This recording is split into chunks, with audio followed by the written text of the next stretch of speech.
Hi everyone. Today I'm going to talk about some important topics for teaching English as a foreign language. These ideas come from Teaching ESL/EFL by Jerry Gebhard. Why is dictation important in English learning? Dictation is when students write down what they hear. It might sound like an old way to learn, but it really works. It helps with listening, spelling, grammar, and paying attention.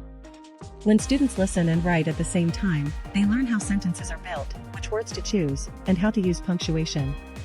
It's a great way to connect speaking and writing. Why does tracking learner progress matter?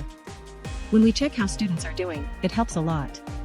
It shows us what they understand and what they still need to work on. It also helps teachers change their lessons to fit what students need. And when students see their own progress, they feel proud and want to keep going.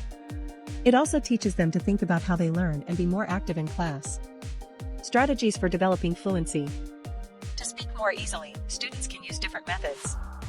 One is repeated reading. Reading the same text many times helps them understand better and read faster.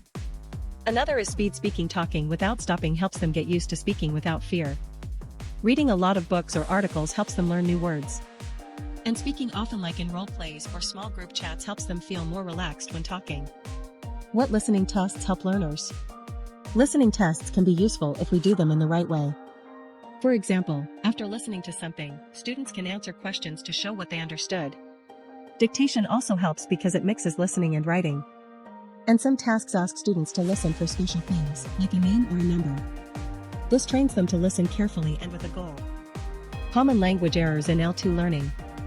Students often make mistakes when they learn a new language, and that's okay. They might say words wrong, pronunciation, use the wrong grammar, like verbs or articles, or mix up words that sound or look like ones from their language. These mistakes help teachers know what to focus on in class, so we can help students improve. How does correction affect speaking? Correcting students while they speak is not always easy. If we stop them too much, they might feel nervous and talk less.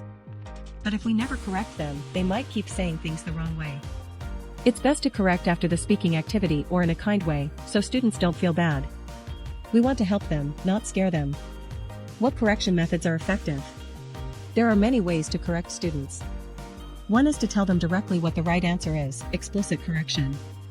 Another is to repeat what they said, but in the correct way, recasting. Or, you can ask questions or give hints so they fix the mistake themselves, elicitation. These ways help students learn without feeling embarrassed.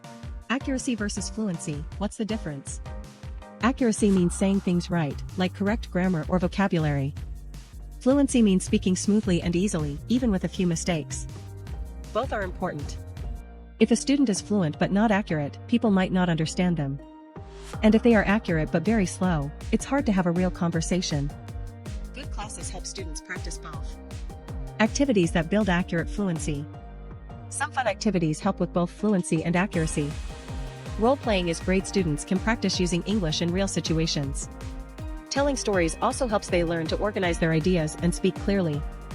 Peer teaching is when students teach each other, which helps them understand and talk with more purpose.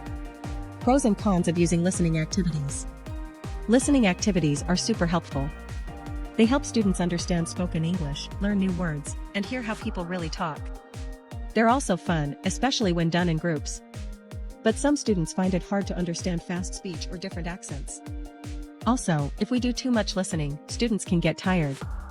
So it's good to change things up and give breaks. Then that's it. I hope this was helpful and gave you new ideas for teaching English. Thanks for watching. Feel free to leave a comment. I'd love to keep talking about this with you.